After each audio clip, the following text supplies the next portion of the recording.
कार्तिक मास हिंदू धर्म में अत्यंत पवित्र और शुभ माना जाता है।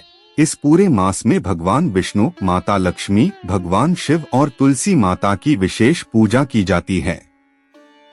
ऐसा कहा जाता है कि जो भी व्यक्ति इस महीने में स्नान, दान, दीपदान, कथा और भक्ति करता है, उसे अनंत पुण्य की प्राप्ति होती है। इसी महीने में एक बहुत ही दिव्य घटना घटित हुई थी।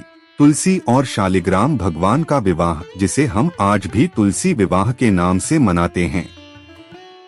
कथा के अनुसार बहुत समय पहले धरती पर एक महान असुर हुआ करता था जिसका नाम था जालंधर। वह समुद्र से उत्पन्न हुआ था और उसकी पत्नी का नाम था वृंदा। वृंदा अत्यंत पवित्र, पतिव्रता और भगवान विष्णु की परम भक्त थी। उसकी तपस्या और पतिव्रता के प्रभाव से ही जालंधर को अजेयता प्राप्त थी, अर्थात कोई देवता, कोई दानव, कोई मनुष्य उसे परास्त नहीं कर सकता था। देवता जालंधर के अत्याचारों से बहुत दुखी हो गए और सभी ने मिलकर भगवान विष्णु से प्रार्थना की कि वे कुछ उपाय करें जिससे जालंधर का अंत हो सके। भगवान विष्णु ने सोचा कि जब तक वृंदा का पतिव्रत धर्म नहीं टूटेगा, तब तक जालंधर को कोई नहीं मार सकता। इसलिए उन्होंने एक दिव्य मायाजाल रचा और जालंधर का रूप धारण कर वृंदा के सामने प्रकट हुए।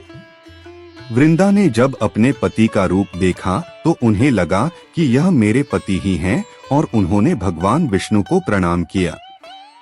जैसे ही उन्होंने ऐसा किया, उनका पतिव्रत धर्म भंग हो गया और उसी क्षण देवताओं ने मिलकर जालंधर का वध कर दिया। जब वृंदा को यह बात पता चली कि यह सब भगवान विष्णु की लीला थी और उनके ही कारण उनके पति की मृत्यु हुई, तो उन्हें बहुत दुख हुआ। क्रोध और दुख के कारण उन्होंने भगवान विष्णु को शाप दिया, हे विष्णु, आपने मेरे पति के साथ छल किया है, इसलिए आप पत्थर बन जाएं। वृंदा के इस शाप के कारण भगवान विष्णु शालिग्राम शिला के रूप में धरती पर प्रकट हुए। वृंदा के शरीर का त्याग करने के बाद उनके हृदय से एक पवित्र पौधा उत्पन्न हुआ जिसे आज हम तुलसी के नाम से जानते हैं।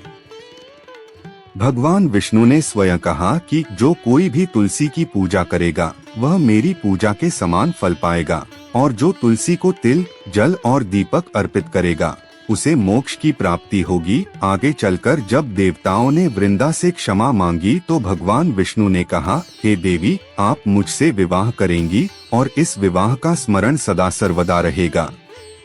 उसी के बाद से हर साल कार्तिक मास की शुक्ल पक्ष की एकादशी के दिन तुलसी और शालिग्राम का विवाह धूमधाम से मनाया जाने लगा। इस दिन घर घर में तुलसी विवाह की तैयारी होती है। तुलसी को सुंदर साड़ी, चुनरी और गहनों से सजाया जाता है और भगवान शालिग्राम को वर के रूप में सजाया जाता है। लोग विधिपूर्वक पूजा करते हैं, मंत्रों का जाप करते हैं और विवाह के सारे संस्कार पूरे करते हैं।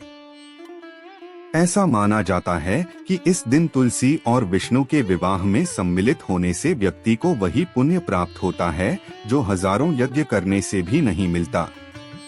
यह विवाह केवल एक धार्मिक अनुष्ठान नहीं बल्कि एक भावनात्मक प्रतीक है, भक्ति, निष्ठा और समर्पण का। तुलसी विवाह के दिन घरों में मंगल गीत गाए जाते हैं, महिलाएं सुहाग की वस्तुएं चढ़ाती हैं और मंदिरों में भजन कीर्तन होता है। कार्तिक मास में तुलसी विवाह का विशेष महत्व इसलिए भी है क्योंकि यह देवी देवताओं के पुनर्मिलन का प्रतीक है। तुलसी माता के आशीर्वाद से घर में सुख शांति, सौभाग्य और समृद्धि आती है। जो व्यक्ति सच्चे मन से तुलसी विवाह